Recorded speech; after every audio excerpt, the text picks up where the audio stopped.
అమ్మ నమస్తే. నమస్తే అమ్మ జయలక్ష్మి. అమ్మ, వస్తువుల విషయానికి వచ్చేసరికి కొన్ని ఇరుగు పొరుగు దగ్గర నుంచి తీసుకోవచ్చు అంటారు, కొన్ని తీసుకోకూడదు అంటూ ఉంటారు. అలాంటి వస్తువులు ఏమైనా ఉన్నాయా? తీసుకుంటే ఏమవుతుంది? అసలు కొంతమందికి అపరిగ్రహము అని ఒక నియమం ఉంటుంది. ఎవరేమి ఇచ్చినా తీసుకోరు ఉదారంగా. ఉమ్, ఊరికే తీసుకోరు. అది మంచి చెడు అని ప్రసక్తే లేదు. ఊరికే తీసుకోరు. తీసుకుంటే వాళ్ళకి రుణపడిపోతాం కదా. ఆ, అందువల్ల రుణపడిపోవటం మాటటుంచి కొన్ని వస్తువులు తీసుకున్నట్టయితే మంచిది కాదు అని కూడా మన పెద్దలు చెప్పారు. అట్లాంటి వాటిల్లో ఏవి తీసుకుంటే వాళ్ళ తాలూకు దరిద్రం కానీ శని కానీ మనకు వస్తాయో అటువంటి వాటిని తీసుకోకూడదని చెప్పారు. ఏమిటి, దేని మీద శని ప్రభావం ఉంటుంది, శనికి సంబంధించిన వస్తువులు ఏమున్నాయి అవి తీసుకోరు. నువ్వులు, ఆ, నువ్వులతో చేసింది కానీ మరొకటి కానీ నూనె, సాధారణంగా నువ్వుల నూనెకే వర్తించాలి ఇది. కానీ అన్ని నూనెలకు కూడా వర్తింపచేస్తారు. నూనె, నెయ్యి, తరువాత ఉప్పు, బెల్లం, ఇనప వస్తువులు, ఇట్లాంటివి అవతల వాళ్ళ నుంచి మనం తీసుకోకూడదు. ముఖ్యంగా చేత్తో తీసుకోకూడదు. ఓహో, ఎందుకు చేత్తో తీసుకోకూడదు అంటే నాకు ఒక సమన్వయం కనిపించింది. ఇవన్నీ కూడా రక్తంలో ఎర్ర కణాలను అభివృద్ధి చేసేవి. నువ్వులు కానీ బెల్లం కానీ అంతే కదా. అవునమ్మా. తర్వాత ఇనుము ఎలాగో ఇనుమే, ఆ, రక్తంలో ఉండేది ఐరనే కదా ప్రధానంగా ఎర్ర రక్త కణాలకి. ఆ రక్తానికి ఈ పుచ్చుకున్న వాళ్ళ రక్తానికి మధ్య ఏదన్నా ఒక కండక్టర్ లాంటిది ఉండి తద్వారా అక్కడి నుంచి నెగిటివిటీ ఇక్కడికి రావచ్చు. ఇది నాకు తోచిన సమన్వయం. కానీ పెద్దలు చెప్పింది ఏంటంటే శని దానికి అధిపతి గనక వీటికి దీనికి నువ్వులకి ఇనుముకి, ధాన్యాల్లో నువ్వులు, లోహాల్లో ఇనుము, అలాగే నల్లని వస్త్రాలు, నలుపు రంగు ఆయనకి ఇష్టం, నలుపు ముదురు నీలం ఇట్లాంటి వస్త్రాలు, ఇలాంటివి ఇతరుల నుండి మనము తీసుకున్నట్టయితే వాళ్ళ దగ్గర ఉన్నటువంటి శని ప్రభావం ఏదైతే ఉందో అది మనకి వర్తిస్తుంది అని చెప్తారు. అందువల్ల తీసుకోరు. ఇంకా ఏమిటంటే కొన్ని వస్తువులు ఊరికే తీసుకోకూడదు. పైగా కొన్ని వస్తువులు అసలు అప్పుగా అస్సలు తీసుకోకూడదు. ఉదాహరణకి మన ఇంట్లో పెరుగు పూర్తిగా అయిపోయింది, పాలున్నాయి, పక్కింటికి వెళ్ళి నేను తోడు పెట్టుకుంటాను కాస్త పెరుగు ఇయ్యని అడగకూడదు. తోడుకి పెరుగు అడగడం అన్నది తోడు పెట్టడానికి అయితే మాత్రం పెరుగు ఇవ్వరండి. ఎట్టి పరిస్థితుల్లో వాళ్ళు ఇవ్వరు. మన తోడు కోసం అడిగామంటే మనకు కావాలి అంటే వెళ్ళి మామూలుగా అడుక్కోవచ్చు. ఏమని, నాకు ఇంట్లో పెరుగు అయిపోయిందండి, కాస్త ఈ పూట నేను మజ్జిగ లేనిదే అన్నం తినలేను, కాస్త పెరుగు ఇవ్వండి అని అడిగితే అట్లా తెచ్చుకోవచ్చు. కానీ తెలిసిన వాళ్ళైతే ఎవరు తోడు కోసం అయితే మాత్రం ఇవ్వరండి పెరుగు. ఎందుకమ్మా? దాని పేరు ఏమిటమ్మా? తోడు. తోడు అంటే సహకారం.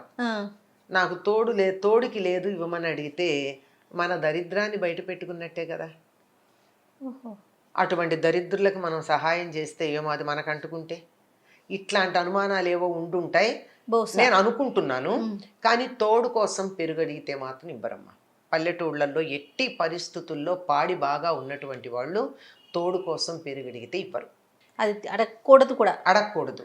అలాగే ఇప్పుడు నువ్వులు ఉన్నాయి, నాకు చాలా పంట పండింది, పల్లెల్లో బాగా పండుతాయి కదా. పంట పండితే అందరికీ పంచుకునే అలవాటు ఒకటి ఉంటుంది. మరి పంట పండితే ఏం చేస్తాం, పక్క వాళ్ళందరికీ తలో కాస్త పంచుతాం. మరి పంచుకోకపోతే ఎట్లా? కానీ నువ్వులు ఇవ్వకూడదు కదా, కొనుక్కోవచ్చు.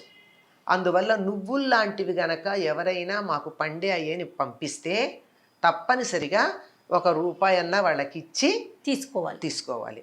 అలాగే చీపురు, చేట ఇట్లాంటి వస్తువులు కూడా తీసుకోకూడదు ఎవరి దగ్గర ఊరికే.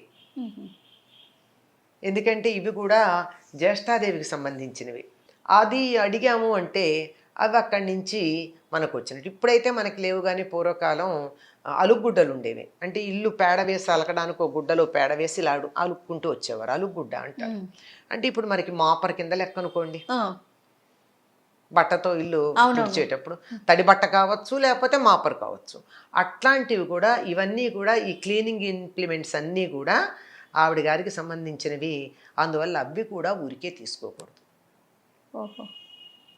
ఇట్లాంటివి పాత గుడ్డలు అయితే పాత గుడ్డలు ఒక సందర్భంలో తీసుకోవచ్చు.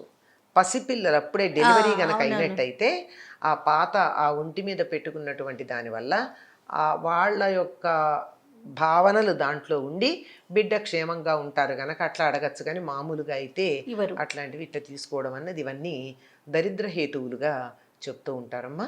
దరిద్రం అంటే మరొకటి ఏం కాదు, మన చేత కష్టపడేటట్టు చేసేది, ఎంత శ్రమ పడినా ఫలితం రాకుండా శ్రమ మాత్రమే మిగిల్చేది ఆ పని చేసే ఆయన ఎవరంటే శనైశ్చరుడు. నెమ్మదిగా నడుస్తాడు ఆయన. ఎంత నెమ్మదిగా నడుస్తాడంటే మనకు కూడా ఎంత కష్టపడ్డా ఫలితం అన్నేళ్ళు పడుతుంది అనమాట. అది అంతకన్నా ఇంకేం కాదు, కారణం కాదు.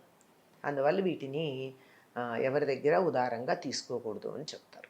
సో అంటే ఇప్పుడు మీరు చెప్పిన దాన్ని బట్టి మనం వస్తువులు అడిగేటప్పుడు ఆలోచించి అడిగి తీసుకోవాలి, అంతే కదమ్మా? అంతే అమ్మా. అంటే ఇప్పుడు ఇవన్నీ కూడా ఆధ్యాత్మిక పరంగా అంటే ఇలా చెప్తే భయపడతారని చెప్పుండొచ్చు అంటారా? అంతే. జ్యేష్ఠాదేవికి కోపం లేకపోతే జ్యేష్ఠాదేవి మనకు వచ్చేస్తుందని, లేకపోతే ఇవి తీసుకోవటం వల్ల శని మనకు పట్టుకుంటుందని, ఇలాంటివి చెప్పటం వెనకాల ఒకటి ఏంటంటేనమ్మా, ప్రధానంగా ఎవరి దగ్గర ఏమీ తీసుకోకూడదు అని ఊరికే తీసుకోకూడదు అనేటటువంటి భావన పెట్టుకోవాలి. ఎవరి దగ్గర నుంచి ఏమన్నా తీసుకుంటే తిరిగి ఇచ్చేటట్టుగా ఉండాలి. దాని బదులు ఏదో ఒకటి ఎంతో కొంత ఈ భావన ఉన్నటువంటి వాళ్ళకి మాత్రమే ఇవన్నీ వర్తిస్తాయి. కానీ ప్రతిదీ అందరి దగ్గర ఏది వస్తే అది ఊరికే వస్తే ఏదైనా తీసుకునేటటువంటి మనస్తత్వం ఉన్నటువంటి వాళ్ళు కనీసం కొన్నింట్లోనా జాగ్రత్త పడతారని చెప్పి, ఇవి తెలిస్తే ఇంకా కొన్ని విషయాల్లో కూడా జాగ్రత్తగా ఉంటారని చెప్పడం ఉంది. అందువల్ల ఉదారంగా ఎవరి దగ్గర నుంచి ఏమీ తీసుకోకూడదండి. ఇప్పటికి కూడా చెప్పేటటువంటి మాట. మీకు ఇంకా గట్టిగా చెప్పాలి అంటే దానం ఇచ్చేటప్పుడు కూడా ఇనుము దానం కానీ, పత్తి దానం కానీ, మరి నువ్వుల దానం కానీ ఎవరు పడితే వాళ్ళు తీసుకోరు. అందుకే ఈ దానాలు పుచ్చుకునే వాళ్ళల్లో ఎవరన్నా మరీ దరిద్రుడిలాగా ఉంటే నువ్వుల దానం పట్టేవాళ్ళ ఉన్నాడు వీడు దరిద్రుడు అంటారు. అవును. అంటే నువ్వుల దానం పట్టేవాడు అంటే ఎంత దరిద్రం అంటే అందరి దరిద్రం వీడే తీసుకుంటున్నాడు. నిజంగా అది ఒక రకమైన త్యాగబుద్ధి. కానీ ఏం చెయ్యాలి, ఆ దానం తీసుకున్నాక ఆ ప్రభావం పోవాలి అంటే ఎన్నో లక్షల గాయత్రి చాలా నిష్ఠగా చెయ్యాలి. చేస్తున్నారా? అది కనిపించదు. అందువల్ల ఇవి దానం తీసుకోవడం, ఊరికే తీసుకోవడం, అప్పు తీసుకోవడం కూడా చాలా జాగ్రత్తగా ఆలోచించాల్సినటువంటి విషయాలు. పత్తి కూడా తీసుకోకూడదమ్మా ఒకళ్ళ దగ్గర నుంచి. పత్తి కూడా తీసుకోరు. పత్తి ఇస్తే కూడా ₹1 అంటే మినిమం, ఎంతో కొంత, ఎక్కువ 100 ఇవ్వచ్చు 1000 ఇవ్వచ్చు కాదనం. పత్తి కూడా తీసుకోరు. చిత్రం ఏమిటంటే ఆ పత్తితో తయారైనటువంటి వస్త్రాలు తీసుకుంటాం. వస్త్రం మళ్ళీ దానికి చాలా పవిత్రత ఉంది వస్త్రం తయారయ్యేటప్పటికి. అందువల్ల దానికి అభ్యంతరం ఉండదు. కానీ ఒత్తులు చేసుకోవడానికి కావాల్సిన పత్తి కూడా ఎట్టి పరిస్థితుల్లో తీసుకోరమ్మా. అగ్గిపెట్టి ఒకటి తీసుకోరు. ఇట్లా ఉన్నాయి కొన్ని. అవునవును. ఇవన్నీ కూడా అగ్గిపెట్టి ఎందుకంటే నిప్పు రాజేసేది, అంచేత తీసుకుంటే తగాదా వస్తుంది అని సున్నం ఇట్లాంటివన్నీ తీసుకోకూడదని చెప్తారు. అలాగేనమ్మా. నమస్తే. నమస్తే.